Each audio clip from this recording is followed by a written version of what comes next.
So we talked a little bit about customers and, different things that go into it. So let's now discuss the plan itself. Okay? And so, again, we get down to the nitty-gritty here in a little bit.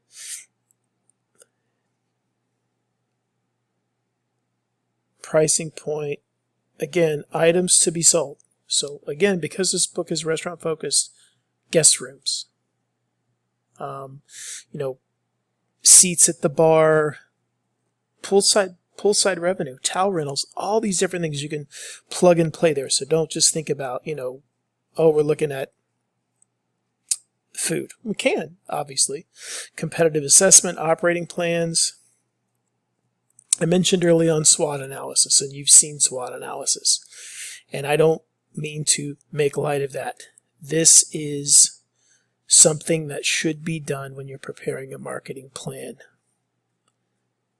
Get as nuanced and as detailed as you possibly can so that you know exactly what it is that's going on.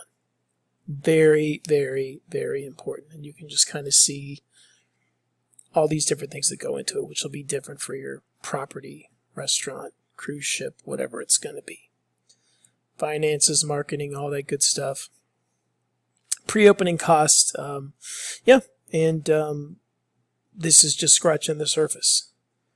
But all these things that go into it and then marketing it to make that money back as fast as we can. Co-branding partnerships, you probably know what co-branding is, and it's just, two brands together or more in one location, sources of new revenue, all this good stuff. And here's a checklist. It's a good idea, right? And all the things that go into it. Because remember how we said detail and writing it down, critical. But you have to know. If you don't know, what's the point? So make sure you keep that, focused, laser focused. See, cheesy picture here, but this big group of people. Now we've narrowed it down, in this case, to these 8 individuals, generically speaking, right? Competition, revenue goals, financial goals, SWOT analysis, objectives, strategies, budgets, and more budgets, and then a schedule to conform to the budget. Important, okay?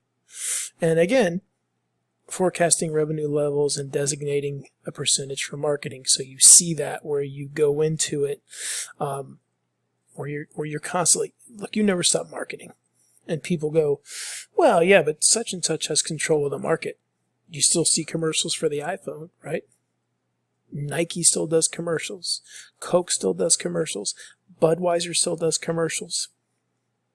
It never ends. And so, depending on what exactly you're trying to achieve with that campaign or plan, that may vary, but you never stop marketing. So, again, budget and, percentage of the revenue. And as they just said in the previous slide, based on assuming this. So, and that's what we do. So, in the case of Paula dogs, whatever Paula dogs are, you kind of see there where it is like, this is a piece of marketing. And you look beside it, the other main piece of marketing in the case of a restaurant is that menu on the right. Remember that a menu is a marketing tool, right?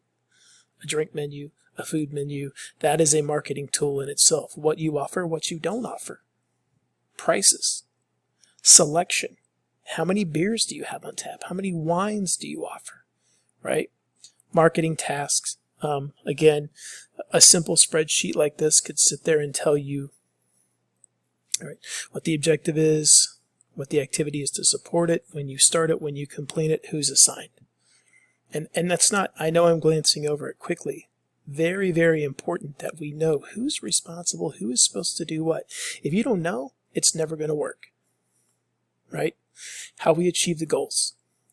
Overview for lenders and a roadmap for implementation. Great. Background information. detailed listing of specific activities to reach revenue goals. So again, as detailed as it can be, what will be done to attract, right, and meet those goals. No legally mandated requirement. Plans typically include all of these things. The extent that what you want to offer those, that's up to you, but they're usually all included, and that's very, very, very important, right? Say appendices, yeah, and if there's a bunch of information on there, include it. We go back to the target market again, competitors again, SWOT analysis, right?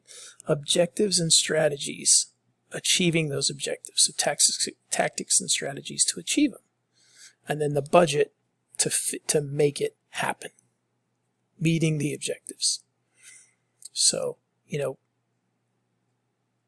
allocate funds based on predictions or cost of revenue, match competitors' marketing budgets. I will tell you that it's dangerous because I don't know. They may be getting financial support from somewhere else. They may have deeper pockets than we do. So I don't know if I just go, well, they're spending $1,000. Let's spend $1,000. Maybe not always the best approach, but it is definitely an approach. You can definitely try it. So again, it's going to depend. And then anticipated cost and achieving their objectives. So that schedule that we talked about, we decide that this marketing campaign is going to be placing flyers on cars. Okay, then who's going to do that? Or this marketing plan involves going to a convention where we know that there will be 100,000 people passing through the doors of this convention center this weekend for a comic book festival. Convention, not festival. And we're trying to see that when they are staying, which this is every year, that they stay at our property. So we are going to print out 100,000 flyers, 100,000 brochures, whatever the case may be, and hand those out at this event. So again, how are we going to know if this is effective? And if the schedule is we're going to do that, do we have one person that's going to stand there and do this? Do we have one person who's going to go to the largest outdoor sand volleyball tournament and hand out flyers about happy hour? Do we have a person that's going to go to, a concert that's being held all weekend down on the beach and hand out information about our bar? So it's like looking at all these things. Someone that's going to go to Orlando to the airport and work with the Convention and Visitors Bureau and give them, information on our 4-day cruise to the Bahamas. So it's this plan and how it's implemented and the activities that make it work and assigning. Got to have accountability and people there that are going to be responsible for doing it. And then it goes from there. And then it says, who has a stake in the plan's success? Well, so at my hotel, I get a phone call. Yeah, listen, I wanted to make a reservation for this, this couples weekend that you're advertising. Oh, do you mind if I ask where you heard about that? That recycling of information, collecting data, okay? Or they do it online. Where did you hear about this? Where did you do that? We start, this. This is like, I'm not saying anything that you don't already know, but understanding the extent to which we're collecting information as part of a marketing campaign and seeing what works and also seeing what doesn't work. And it's constant. And it's something that we always, reassess, reevaluate, fine tune. Sometimes we don't fine tune it. Sometimes it works perfectly. But it's making sure that it is hitting the right audience, hitting the right market and taking into account all considerations that need to be accounted for while it's being executed. back to some more key terms, as always. And just, what is the sign on the left? What does it mean? What does it mean in terms of marketing, in terms of a SWOT analysis? Is that something that we're doing that's a strength? Is it something that we're doing that's an opportunity because we've never taken advantage? And now we realize, since our restaurant's been open in the last 10 years, that now, even though we didn't have specific delivery drivers, we now have companies that will come get our food and take it to customers that don't want to come to our restaurant. That's new for us. That's never happened before. What does that mean, and how can we market that to customers who may not understand that that's an option for them now? Hey, you love our food and you love, our atmosphere, but sometimes you just don't have time. But you're like, I really would like to have dinner or lunch from this place. I wish they delivered. We do. And this is how we do it. Getting the message out to the right people, right at the right time. And so, again, what does that mean from the standpoint of, how effective? Or we decide on our own, without another delivery company, that we're going to do it. Okay, well, how do we market it? Do we do it for specific hours? Who's the person that's in charge of this new venture that we're trying? And how are we going to go back and measure the effectiveness of this campaign? We've seen a 2% increase in sales when we do delivery on Friday and Saturday nights. That's a tangible, quantifiable thing that we can look at and say, okay, good. We've seen no change in sales, right? Or, our average has gone up because of this, or our takeout has accounted for this dollar amount on Friday night above and beyond what our normal sales figures would be. Now we have some things to go back and measure the success of what we've tried to do.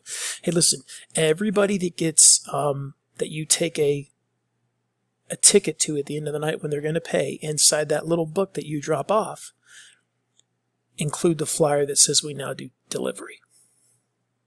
Right? Everybody that comes to our hotel, restaurant to eat, and we know that it's not just people that are staying in the hotel because the food is so good and the service is so good.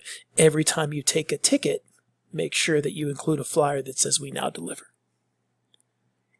And use this coupon on this flyer to get 5% off your first delivery, or a free order of something.